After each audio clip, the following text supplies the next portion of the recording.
Hello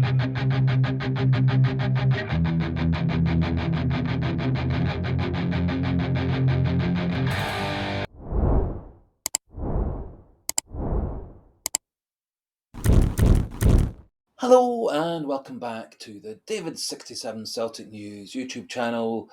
Today's video going to be a video in two parts. First part is going to be a review of the Celtic 3-0 win over St Mirren yesterday afternoon. Bit of analysis, my own personal ratings for the players who played for Celtic yesterday afternoon, and also some of the stats such as possession, shots on goal, etc. Second part of the video going to be a wee quick roundup of how things stand, it would appear, in terms of players in and out of Celtic as of around 11:30 on Monday the 26th of August. Things do appear to be fast moving, and so it could well be by the time that this video gets up onto YouTube that things have moved on, and depending on how things do progress today, I may do a late afternoon update to further update on deals for players coming and going at Celtic, as I do think over these last few days of the transfer window things are going to be rather hectic in and out of Celtic. Before we do crack on with this two-part video, please do consider, if you haven't yet subscribed to the channel, to click that subscribe button. Do click the like button if you like the video, and comment section always open for pleasant, polite, constructive debating points, discussion, thoughts on the video, the topic raised in the video, and any other burning Celtic issues. So Celtic went to St Mirren yesterday afternoon. St Mirren, who were in the end fifth in the Scottish Premiership last season. They did give Celtic some difficult games last season, although Celtic did win 5 out of 5 last year against St Mirren. And Celtic pretty much were on top from the first whistle right to the end of the game. I thought Celtic had lots of good performances and a couple that really stood out for me. Celtic rarely looked troubled and controlled midfield, and got the ball out wide, got the ball through to Ida and Kyogo as our two strikers, gave both Ida and Kyogo plenty of chances, although neither had their scoring boots on yesterday. However, Celtic still managed to win 3-0 comfortably, and Kasper Schmeichel had what would appear to be his first proper save as a Celtic goalkeeper, and looked very competent. So Celtic took the lead in the third minute with a wonderful left foot drive from the edge of the box by Callum McGregor, nicely set up by James Forrest, giving McGregor plenty of room. McGregor had a nice touch, brought the ball under control, and then a wonderful, powerful left foot shot into the bottom corner past the St Mirren goalkeeper, putting us up after 3 minutes or so, and Celtic went from strength to strength.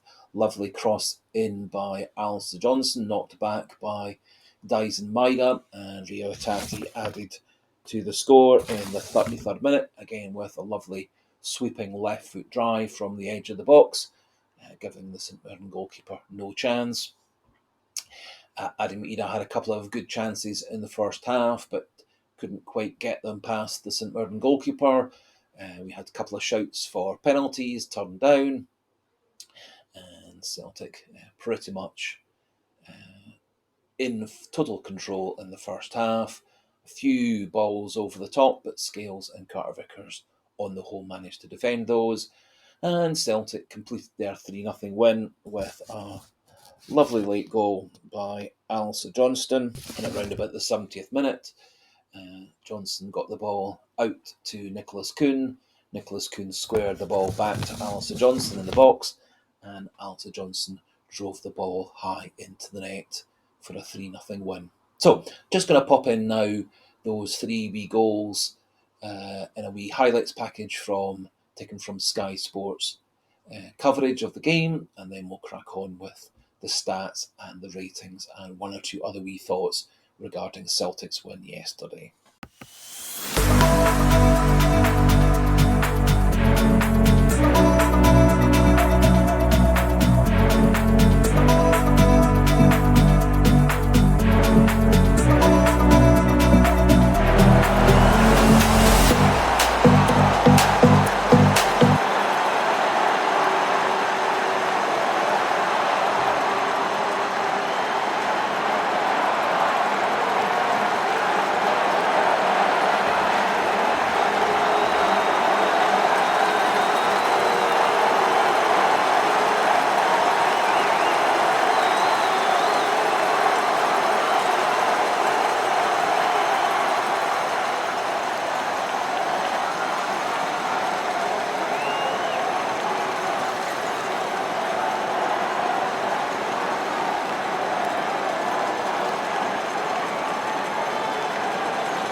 Great, hopefully enjoyed those 3 goals. I thought they were 3 excellent goals in a very dominant performance.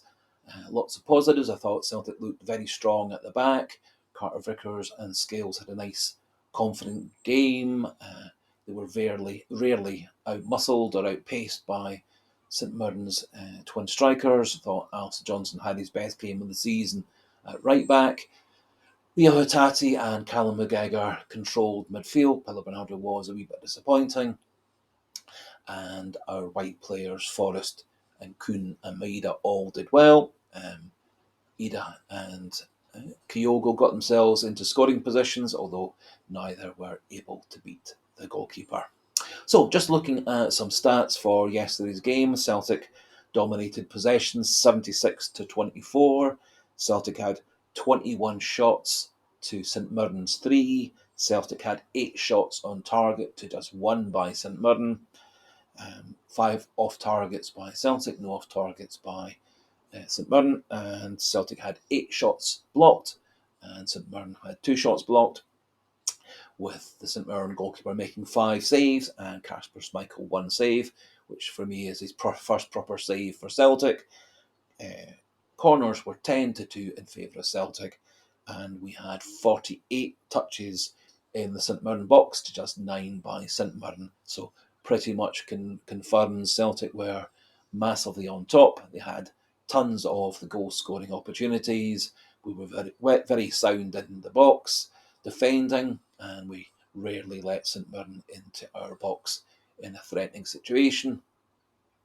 And so was a very good performance against a good, well-organised St Mirren defence and team, and keeps us nice and comfortably at the top of the table going into next weekend's first Rangers-Celtic game. Now, my own personal ratings for the players, and so I gave Kasper Schmeichel 6.5 out of 10. He made 1 nice save, lovely sweeping kick out to Dyson Maeda on the wing, really good quick delivery out to Maeda. Restarted the play nice and quickly, looked confident in his box, seems to have Celtic's defence well organised for long throws, corners and high balls into the box, better than we were last season. And so 6.5 out of 10 for Kasper Schmeichel. Do wish I could give Kasper Schmeichel more, but in essence he had a little to do, and that which he did do, he did very well. So 6.5 for him. I've given 8 out of 10 for Alvin Sanchez. I thought he was, along with Arie Hatate, one of our 2-star players. Alvin Sanchez involved with the cross for the second goal, involved with the 1-2 with Kuhn, and then a wonderful shot into the top of the net. So 8 out of 10 for Alvin Sanchez. I thought he also defended very well, made himself available on a very regular basis, got himself into midfield and into the final third. And as I say, I think it was one of his best games for Celtic this season. Gave Greg Taylor 6.5 out of 10. A few times he did get outmuscled and beaten on the right-hand side of the St Mirren attack, our left side. Did, however, do the bulk of his defending well. Was, I thought, rather unlucky to be yellow carded. Not quite sure how you get yellow carded from being kicked by Rooney, the St Mirren player, but the referee chose to give 2 yellow cards rather than a straight red card for Rooney kicking Greg Taylor off the ball. Gave 7s to both Carter Vickers and Liam Scales. I thought they both looked assured. Rarely did Scales or Carter Vickers get beaten. They tackled well, they won balls in the air, they held off challenges, and their general distribution was good. And so 7 out of 10 for the two central defenders. I gave 9 out of 10 for my man of the match, Reo Hatate. He was pretty much involved in everything. He won lots of balls in midfield, lots of great passes in midfield, kept the play going, kept things going nice and quickly.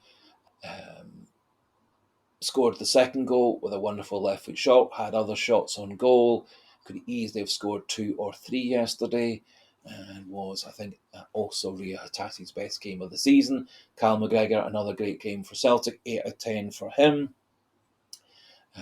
Lots of good ball winning, lots of good distribution, good leadership shown by Cal McGregor, and of course he scored the first goal and kept Celtic on the front foot throughout the whole game, and when needed came back to help out the back four and to speed up distribution out wide and through the middle. So 8 out of 10 for him.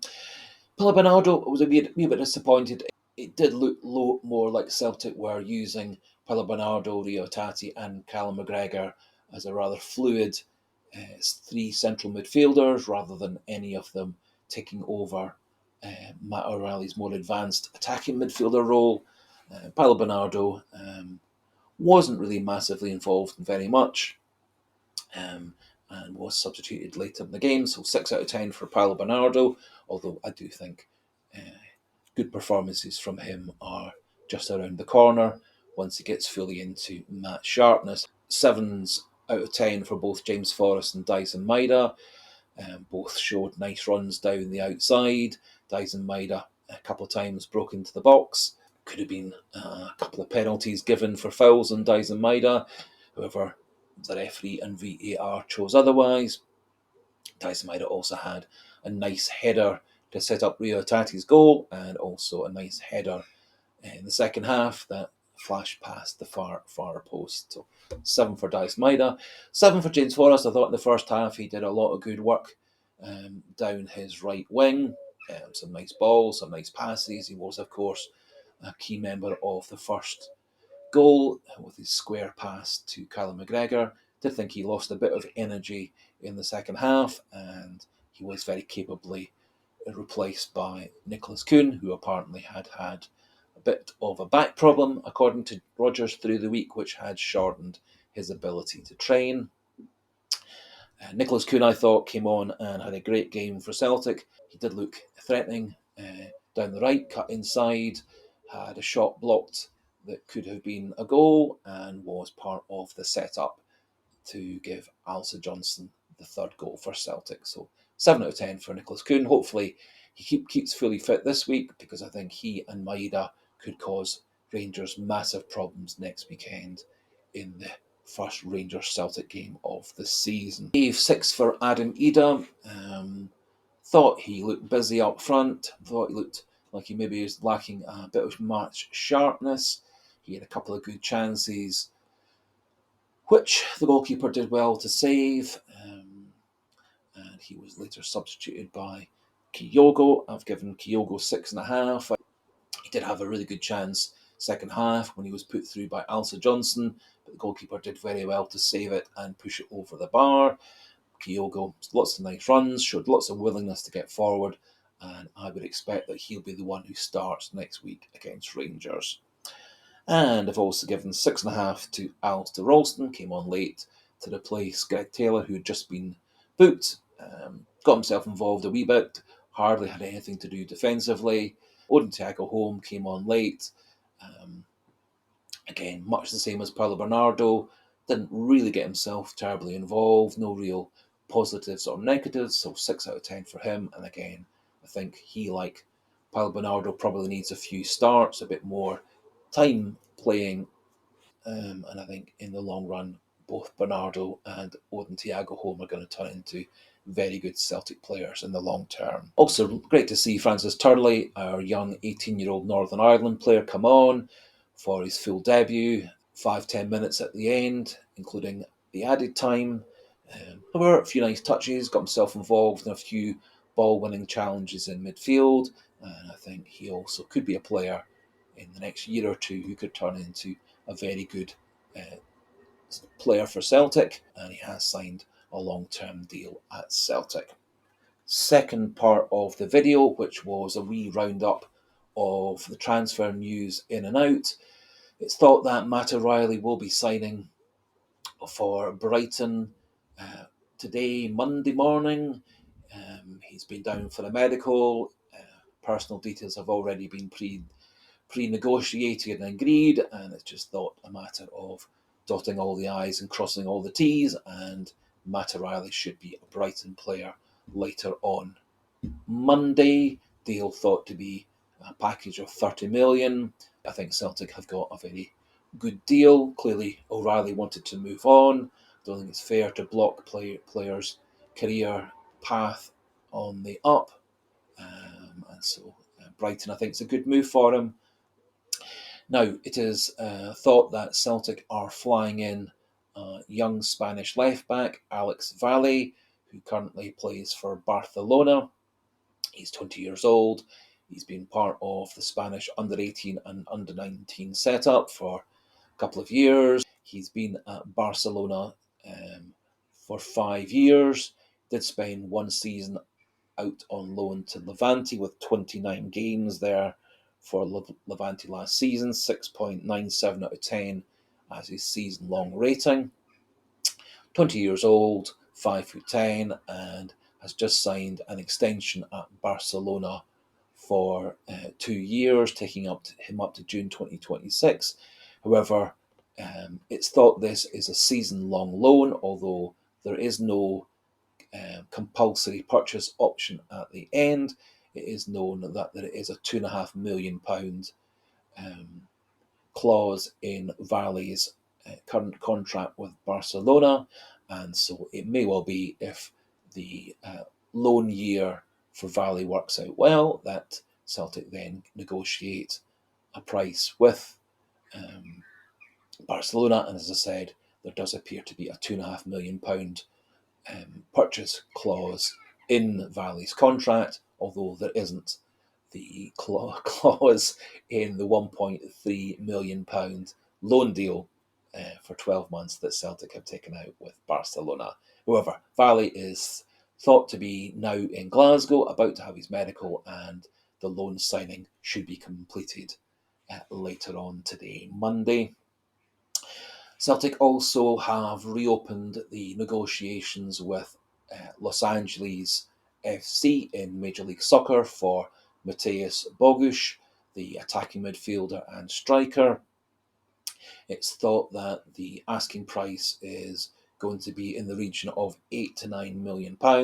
His negotiations between Celtic and LA were put on hold because LA were in the final on Sunday of their National Cup.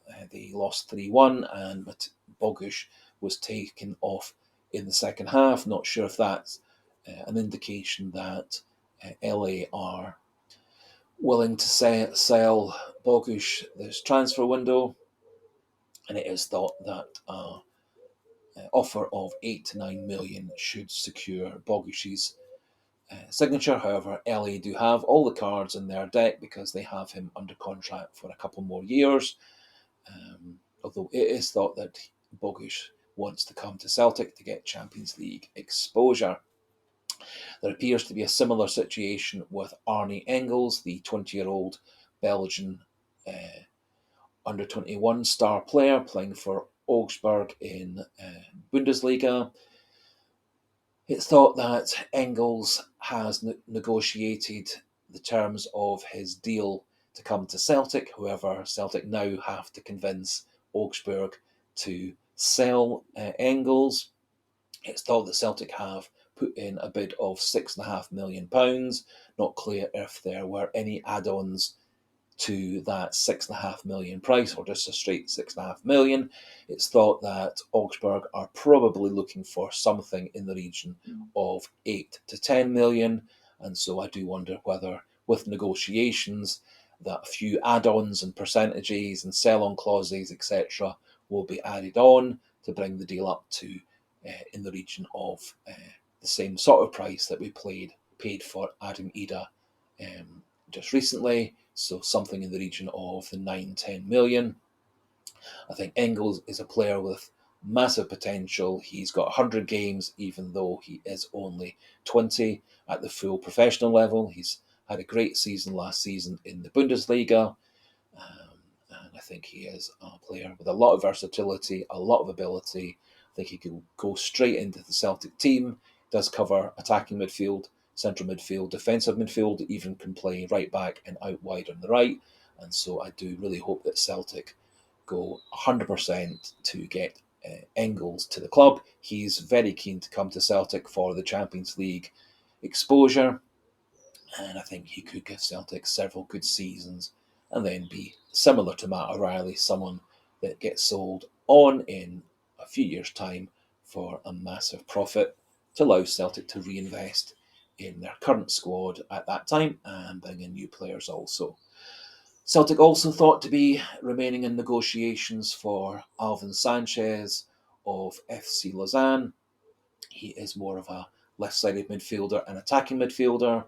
The transfer price for him is thought to be 4 million, and I do wonder whether the Alvin Sanchez deal might be kept as a backup if LA or Augsburg are playing more difficult with the negotiations. I think Alvin Sanchez also would be a super player for Celtic to bring to the club. One other interesting name that's cropped up in multiple sources this morning is that Celtic are looking to loan Gustav Isaksen of Lazio. He went from Midtjylland in Denmark to Lazio last season, had a good season apparently for Lazio.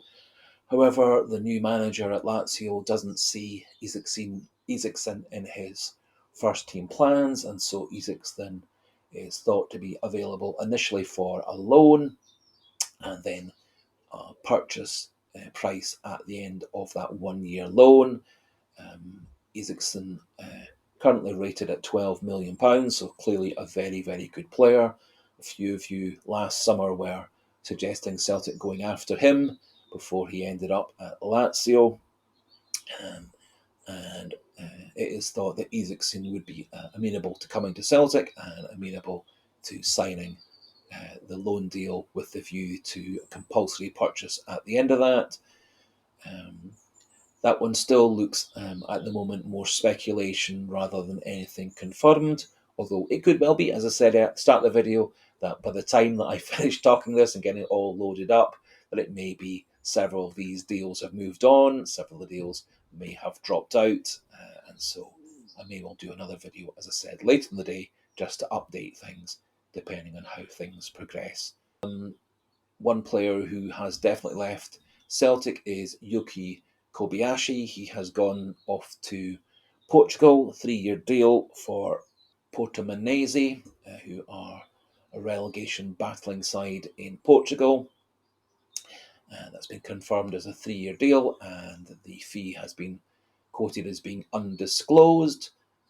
Kobayashi never really worked out at Celtic. He came with a massive reputation. He was thought to be one of Japan's very much up-and-coming young central defenders with the ability to play as left-back also. However, things never really sorted themselves out for Celtic. Still some speculation that Austin Trusty, the left-sided centre-back playing for Sheffield United, fellow American international along with Cameron Carter-Vickers. He still remains on Celtic's radar as a left-sided centre-back option, and it is thought that over the course of this week, Gustav Lagerbielke will be off on loan either to Holland or more likely to Italy, although that's yet to be confirmed at this time. And it's also thought that Mikey Johnston will be off to either Sheffield United or Burnley, but negotiations with both of those remain ongoing. So a wee bit of a busy video today. Hopefully you've enjoyed the review of the Celtic match with those 3 goal highlights and a wee bit of confirmed news and speculation and rumours regarding players in and out at Celtic. And do remember, if you're new to the channel and you like these videos, do click that subscribe button. If you're not yet subscribed, click the like button if you like the video, and comment section open as always for pleasant, polite debating points, thoughts on the video and the Celtic issues raised in today's video. And so until the next video, goodbye and hail, hail.